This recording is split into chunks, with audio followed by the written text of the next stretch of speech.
Dear ones, I am Archangel Michael. This week, since I realize that a lot of new things could happen to you, I'm going to explain some facts, so that you start to get used to it, and understand what is happening, or what will be happening, with each of you. Firstly, a concept needs to be very clear to you. Each of you is a soul. Each of you is the physical representation in this dimension of a soul. This soul can be a soul originating from here on this planet, or it can also be an evolved soul. What you mean?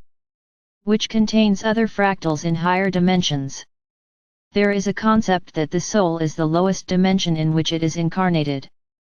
So we can say that all of you, today on this planet, are all equal and are from the third dimension. It doesn't matter that you have fractals in extremely higher dimensions. Today here, now, on this planet, you are third-dimensional souls. There is nothing to question. So I'm going to try to show you how it works. Each higher self decides how many fractals it will divide that soul into, so that it can gradually evolve, but can also continue learning, where there are lessons to be learned. So it's as if a soul started with 2 fractals. That's not a rule, I'm telling a story. So a soul started with 2 fractals, both in the same dimension. Obvious, because it was just created, and each of these fractals will follow different paths. You will receive the surroundings, you will receive different missions from the other fractal. Then a lot of time passes, and these 2 fractals continue to exist. But one stands out over the other. It doesn't matter how long it takes. It may take a short time, or it may take a long time. But one of them stands out. One of them has learned some lessons, he already has an understanding of what is right and what is wrong, what is good and what is not for his soul journey.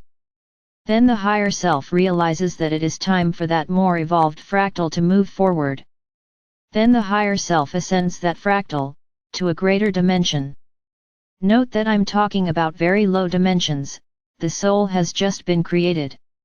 So let's say that one of the fractals is in first and the other is already in second. And so, the evolution of that soul continues.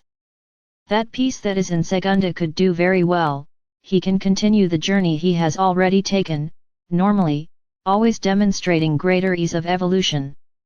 Then you will ask, but wait, isn't it the same soul? Why is one fractal different from another? That's what I said here, they are different paths.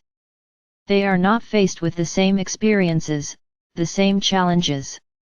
So continuing. So that second soul evolved, and can even reach the third, start to incarnate and live in a third dimension, thus experiencing all types of feelings wherever she is. That fractal that was in first is not doing well. It's that fractal that rebels against everything, doesn't seek to evolve, is always going against the ideas put to it. It's as if that fractal that is in the second dimension passes information to the one that is in the first dimension all the time. Telling him, look, do it this way, it will help you. I've been there, I know the way. So repeat what I did and you will succeed. So that fractal there at first, from time to time you hear some things, you feel it, but often you don't pay much attention. Many times they don't accept it, they think it doesn't exist. Yes, that fractal has consciousness, obviously it does. Everything has consciousness, and that other fractal is already in Tercera and is already experiencing many things. And he can't understand why that piece is still there in first, keeping pace, he can't walk.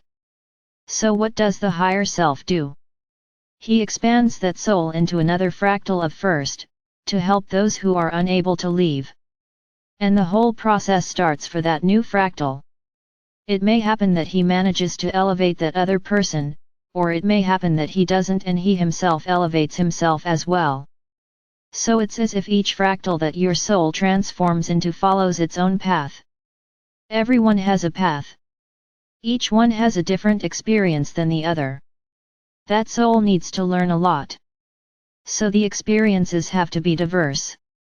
And then in the same way that higher self also places several fractals in different locations, in different orbs, at different points in the universe, so that those fractals react to the environment in different ways.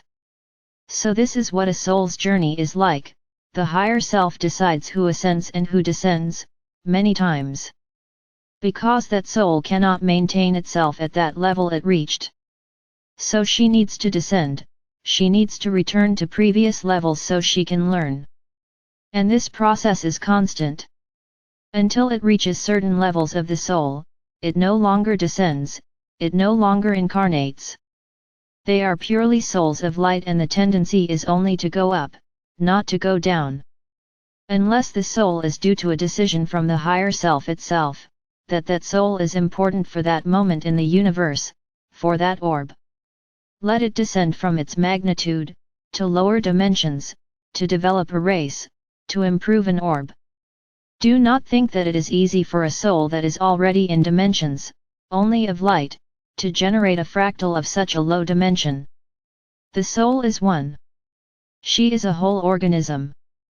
So all the influences that lower dimension will bring will affect the soul as a whole. Because she is one, she is one. I'll go back to the example of the octopus, it's a people and its tentacles, where each tentacle is in one dimension, but the octopus is one. So everything that happens in a tentacle is felt by the whole, it is felt by the whole soul.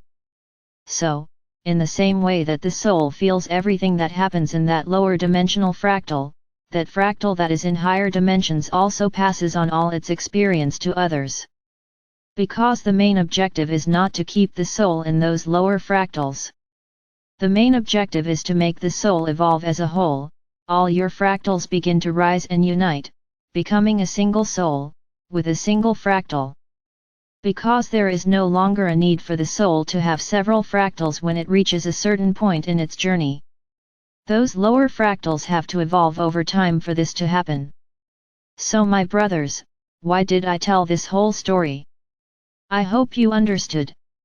The soul is really the octopus, the center, the mind of the octopus is the higher self of each soul, which is existing in the universe.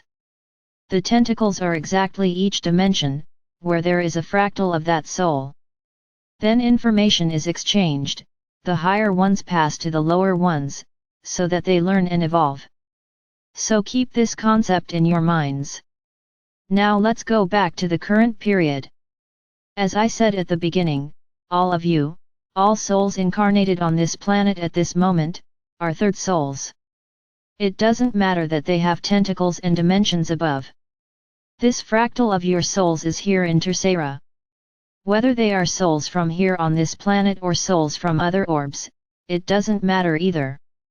They were all mentally imprisoned, in a process of forgetting that was the wheel of samsara. In a way this was created to keep them exactly, so that they would comply and learn some lessons. The initial design of the wheel of samsara is not what existed until recently. The plan was for the soul to remain in Tercera for a certain period of time, until it learned some lessons, and it would be removed from this process, so that it could evolve. No matter how long it would be as long as it took for that soul to learn the few mistakes it had made. But the process was manipulated by those who arrived here. And that time ceased to exist, that time that would be given to each soul to fulfill those few lessons ceased to exist. It became eternal, with that illusion that you would always have to come back to recover what you did in the past. Which is not entirely a lie, the problem is that this never ended. Because you made mistakes, you died, you reincarnated and you didn't remember the mistakes you had made, and you did it all over again. If it were a normal process, we could say that those superior fractals would guide you not to repeat those mistakes, but that was not possible either. Because you have been encapsulated in a great farce, in a big lie, that you were inferior, sinners, without powers, and that you could never have anything from above. Your minds were forced to believe that nothing you did would help you free yourself from this process. This is what we call veils, which Sananda calls bandages, chains. It doesn't matter. What matters is that it was done to you. And the more those souls had fractals at higher levels, the more they were packaged, the more veils were placed, with each incarnation. So if the souls of Tercera, in each incarnation, gained a single veil, so that they would not remember the previous incarnation, those souls that already had fractals in higher dimensions were packed with many more. Because they couldn't risk that soul waking up, that soul having contact with the higher dimensions.